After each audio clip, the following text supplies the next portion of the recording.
All right, everybody. We have Steve Bassett back on the podcast today, and I really wanted to have Steve back on to discuss what kind of happened last week with the comments by the former president and then subsequently with the current president, where he was acknowledging what was going on here. And it was really it was comical in a way, but it was also kind of a serious thing that happened. And I know the internet kind of lost its mind over what happened last week, but I wanted to get Steve's sort of opinions on what was said and what you think is going to happen as a result. So, Steve, welcome back. What are your thoughts on what happened last week? Hi, man. It's always good to be with you. What is happening is not surprising me. You got a lie that's now been maintained for 80 years, while the public, both here in the United States and worldwide, have come to understand is a lie. And so this kind of dance has been going on.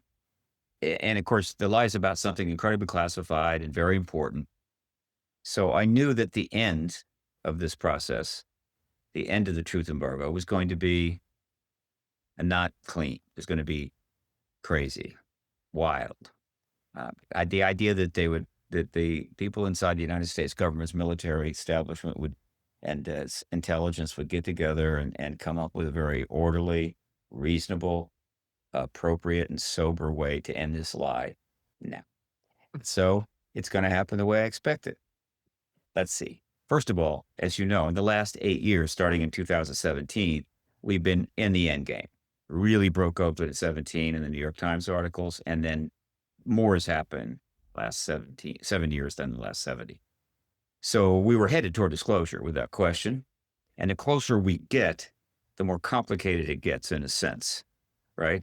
As people are scrambling around wondering, what do we do? Should we do this, not that? I don't know. Should I retire? So here's how it's kind of looks like it's going to wrap up. Appropriately, we had legislation passed, we've had hearings, we've had many witnesses come forward, we've had huge numbers of media articles about the issue, very frank statements by members of Congress on camera, in podcasts, some saying absolutely there's extraterrestrials here. All of this is almost unprecedented, but that's not confirmation. And we're not going anywhere until we get the confirmation. And confirmation has got to come from the head of state, from the president. It's very simple. So let's talk Uh, about that for a second, because the former president said something last week on a podcast. He was asked point blank, "Are aliens real?" And he said directly, yeah, "They're real, but they're not kept at Area 51," which implies they're kept somewhere else. If and so, and then sure. I think 24 hours later, the current president is on Air Force One. A reporter brings up this comments that was said, and he said, "Well, he gave out classified information. He shouldn't be doing that." And then the reporter says, "Oh, so it's real." He goes, "Well, I'm not saying that." He goes, "I never talk about it." He kind of backtracks, and then another 24 hours later, he puts a post. I think it was on his social media, Truth Social, correct? Yes. Where and he says he's gonna order the Secretary of War to declassify all information, all files on extraterrestrials, non-human intelligence, UAPs, UFOs. God bless America.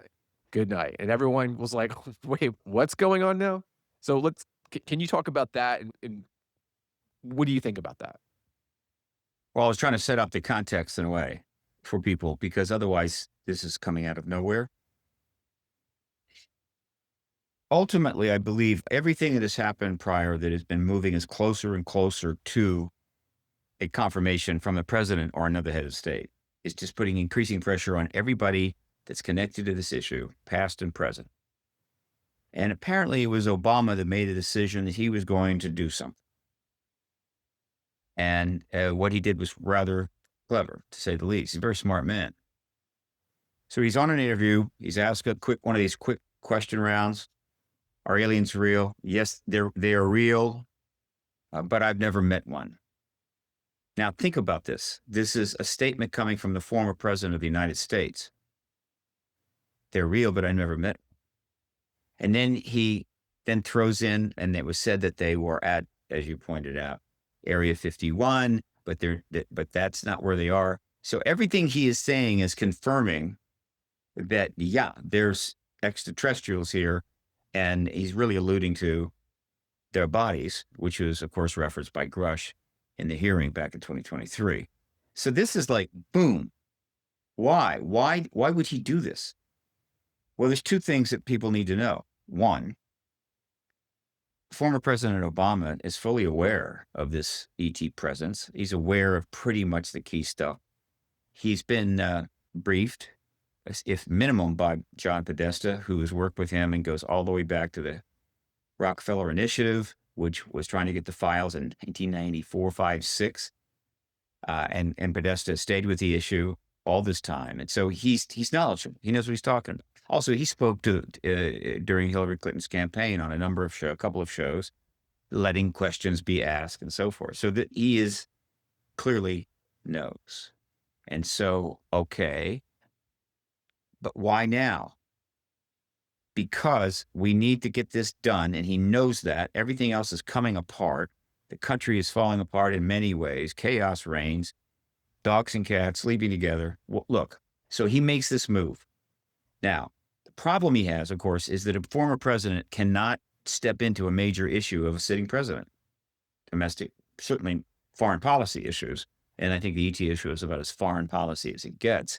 You just don't do that. So when he did that and stated that, he kind of broke that protocol. But then he couched it a little bit, and then just 24 hours later, he walks it back. That kind of frees him from that problem. All right. Otherwise, he's in the issue going forward, and that's not appropriate. So now he's done his thing and he walks it back, and he's essentially tossed it to the president. All right. And so in just less than 48 hours, the president responds in I think it was a late night True Social post, which he does. He does hundreds of these. They tend to be impulsive. And this could have been impulsive. Barack Obama upstaged him. He comes back quickly with something even more important. He knows that there's been these hearings going on. And so he says, I'm going to call for the release of the files. I'm going to take charge of this. And when he made that post, I don't think he understood what he just did. He essentially lit a fuse that's going to blow this whole thing sky high. All right. And that is kind of what just happened. Now, the Obama statement, that little answer to the question, that got huge amounts of media coverage. The president's response on True Social, I'm going to release the files, or call for the release of the files, is getting even bigger response in the media, national, international, English language, everywhere, any college newspaper, high school newspapers, all the various networks, local networks. It's getting massive coverage. He's flipped a switch. Boom. And the only reason it wasn't a bigger boom is that there was a State of the Union coming up, which was a very big deal. Okay. And there was a possibility he would mention it then, which would have been an even bigger deal. And I got word that maybe that would happen. I think it was under consideration. Except the State of the Union was already well written before he went into the Congress to speak before Congress. And I just think that there was no way. When I watched it, I'm thinking there was no way they were going to be able to fit that in. So it didn't happen. That doesn't mean it's going away, I can assure you. So this thing is now rolling forward even faster than ever. And that is what basically has just happened.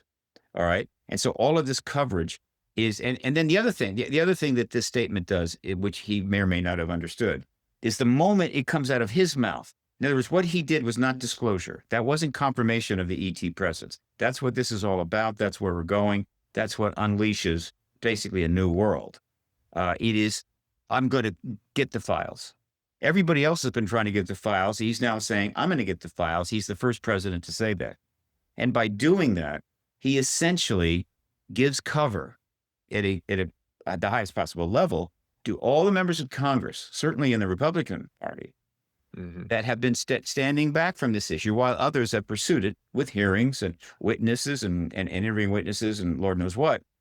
It's okay for them to come forward now, whether they're Democrats or Republicans, but particularly Republicans, which are kind of leading this by and large.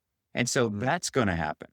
More hearing, more witnesses, more interviews. This thing is an avalanche coming down the mountain. And then the question is, at what point will some advisors to the president point out to him, Mr. President, the files are coming out. Members of Congress are involved here already. It's clear that we have an extraterrestrial presence, non-human presence. Why not just go out and confirm it? That'll really speed things up. And you, of course, will go down in history. Now, in that matter, let me point out something else to demonstrate just how powerful this is now. Not too long ago, a gentleman in the UK, Christopher Lee, a filmmaker, for whatever reason, gave an interview to a press there in the UK that he had confirmation that a speech had already been written for the president to do this on July the 8th, anniversary of Roswell, which is about 4 months from now. Mhm. Wow, it's kind of a big deal. I don't know where he could have gotten that. It might not be true. I don't know. Could be a misunderstanding, but the media picked it up anyway. And that was going around. That was getting all kinds of coverage before Barack Obama made his statement. And here's where it gets really interesting because the president's daughter-in-law jumped on this, and she goes public and says, yeah, a speech has been written for July the 8th. Now, Mhm. is she just thinking that that is a true story and she's confirming it because she believes it? Did she talk to her father-in-law and confirm it? What's going on there? But right now, it is out there and has not been refuted that he has already planned a speech for July the 8th, which of course would be disclosure, and boom.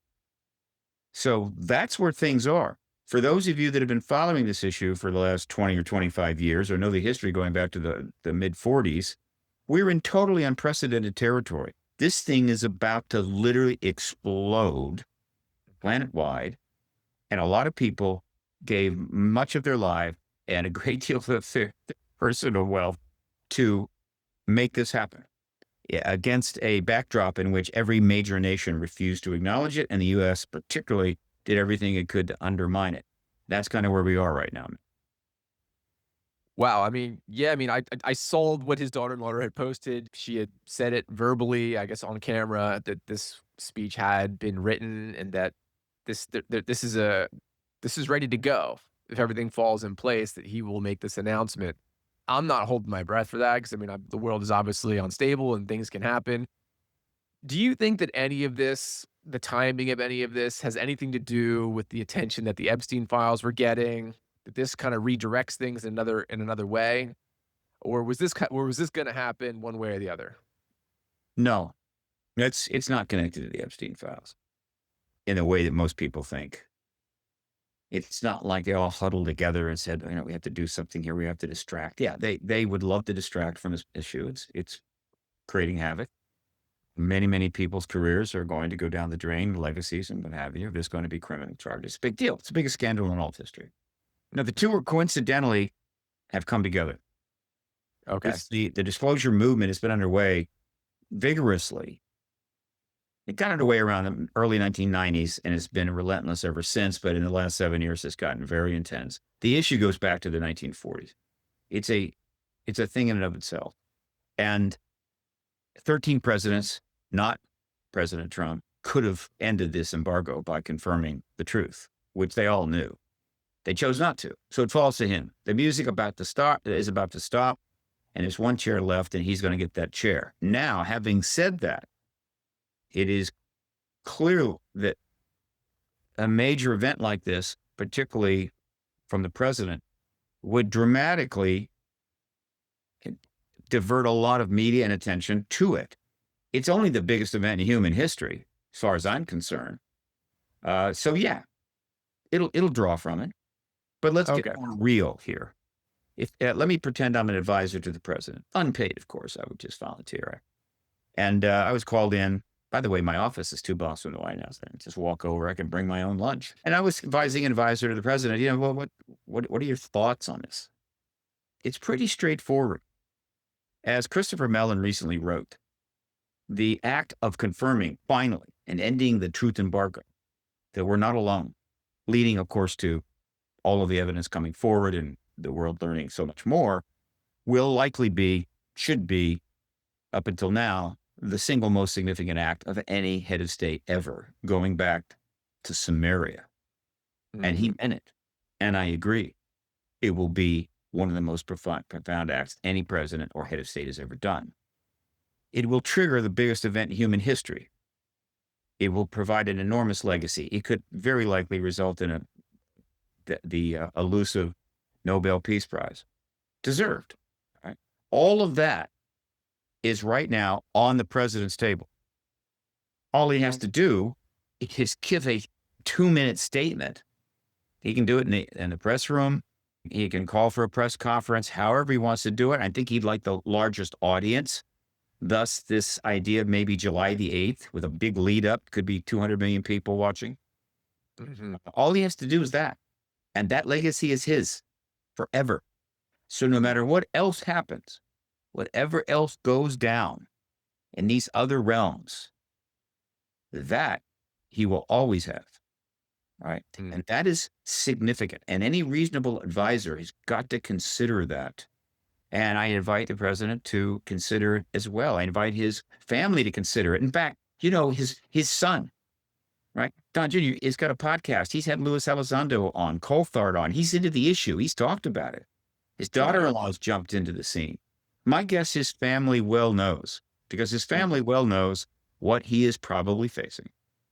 That Right. this would be something that would always be there. It would always be part of his legacy. In fact, it would be his legacy long after the other stuff is almost virtually forgotten. So that's the situation. It's really, I never could I have predicted this 30 years ago? No. But this is what it is. And it's interesting. But Mhm. of all the presidents, he is the one, has the personality, has the approach to life and politics to do it, to be absolutely unpersuadable not to do it if he so does, could do it on a whim.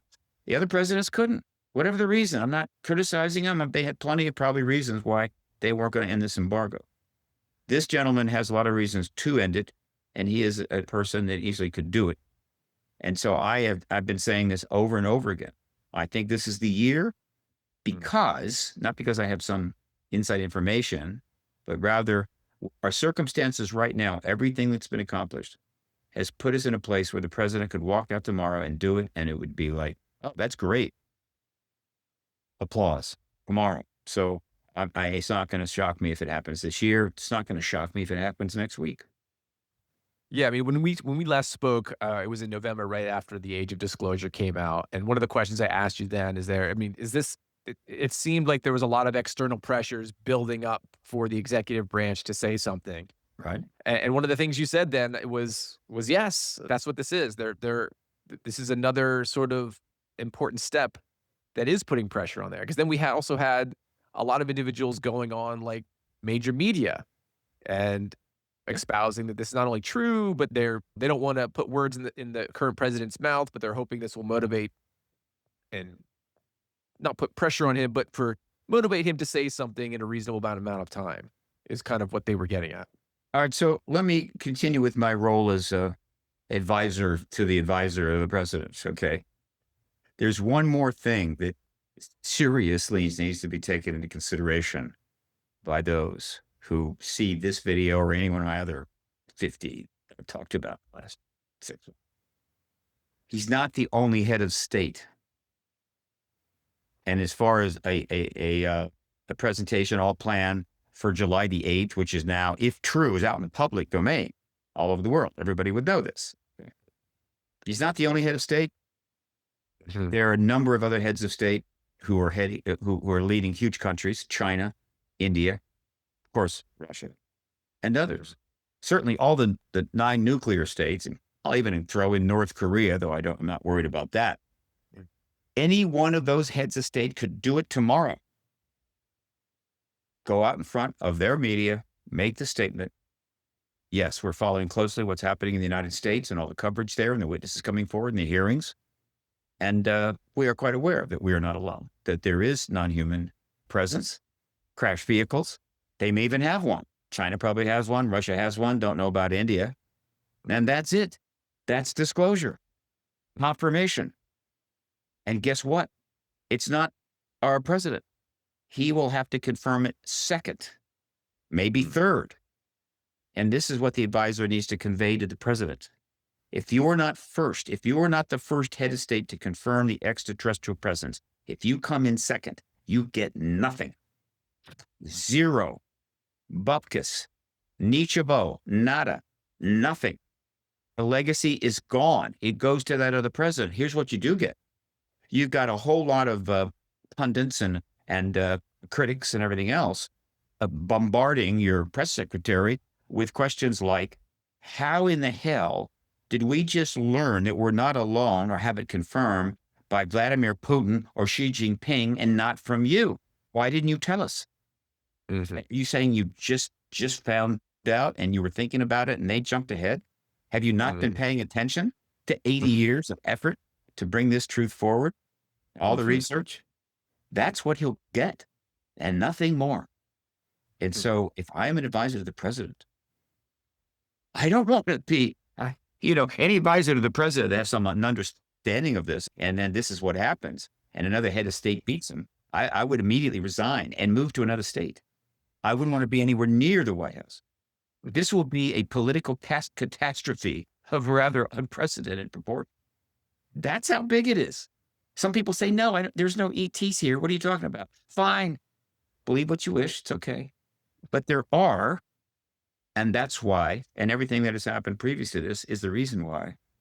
That's how big this is and why this decision by the president right now is the biggest one he'll ever make in his life. And he is running out of time. But what he just did, without question, by being the first president to say, I'm going to go get the files. And don't think that, oh, well, we're going to finally find out about this when the files come out from the president, which they're going to fight like hell. We already know there's an ET presence, right? mhm, It's more, and there's already an attempt to get the files. In fact, the UAP Disclosure Act, the part that's in play, is actually bringing some files out. So it's not mhm, like, oh, now we're going to get the files and no.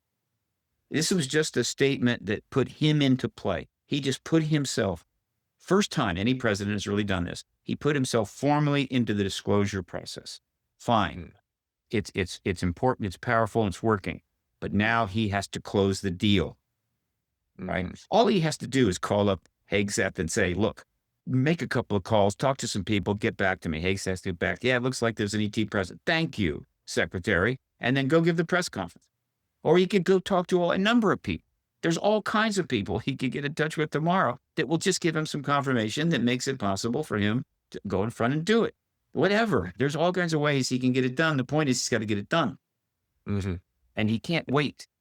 That is my advice to the president. It is absolutely free of charge and done with nothing but positive intentions.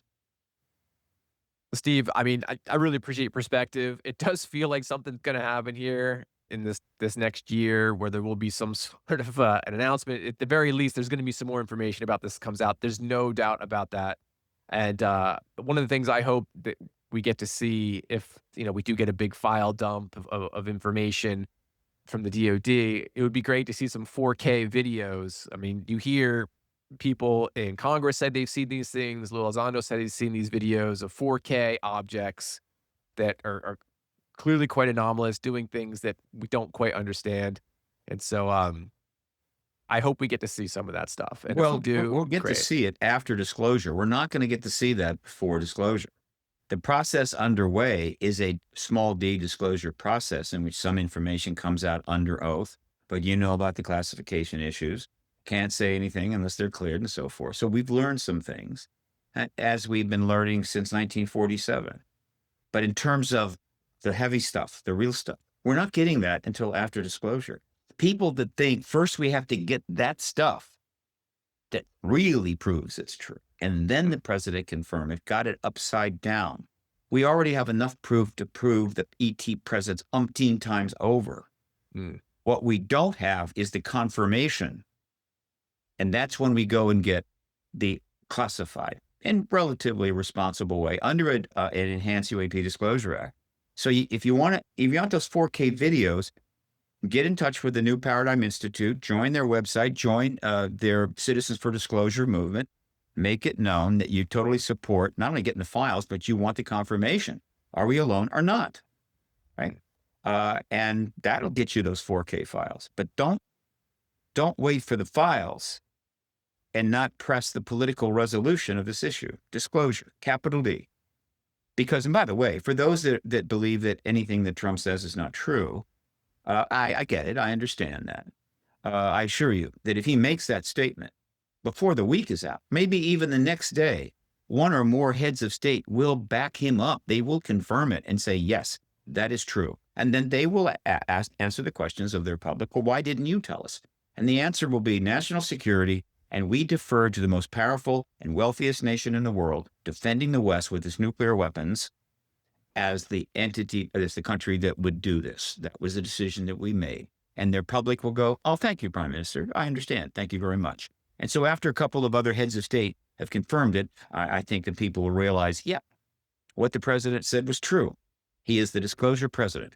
Let's go get that Nobel Prize and deliver it as quickly as possible. Steve, this is awesome. Please tell everybody how they can find you, how they can follow you. You know, you're great with keeping people up to date on all the best media that's out there when it comes to this topic. Tell everybody how they can find you and follow your work. All right, paradigmresearchgroup.org, 501c3 nonprofit. Currently, I'm trying to raise about 30,000 so I can hold a 7th X conference in the National Press Club, 2 blocks from Washington. Working on that. Nice tax deduction there. On my website, under projects, ongoing, is the print media archive. It's got 17,000 articles in it, 9,000 since 2017. Go read them all. I'm about to put out a couple of hundred up when I get back to Washington. I'm on a speaking tour right now. And that's a great resource. A New Paradigm Institute is also a nonprofit and more funded than I, but believe me, if it gets more funds, it's going to do a lot of great stuff. Hollywood Disclosure Alliance is an entity, is also a nonprofit. I founded that with Dan Harari, who is a publicist here in LA, and check that out. It's pretty interesting. It's growing like crazy, up 240 some members. It's a networking entity to make content happen and make sure the people that have done all the work the last 50 years get to be part of that content. There is that. There's other organizations that are forming. So jump into all of it. And then, what was the other thing I was going to mention? Oh, yeah. I'm going to be speaking up at the UFO Con, Burlingame, California, just south of the San Francisco airport on, I think, March 20. All right. I'm also speaking at the New Life Expo in April. And in April, the Ozark UFO conference, which is Ozark Mountain Conference, which has been around forever. I don't know, 30 years. It's one of the most beloved conferences out there. It's in Eureka Springs, beautiful area. Come join us. All right? And I think I got some more things coming up. So it's happening. I managed to stick around long enough to be on board for this. And I'm very excited.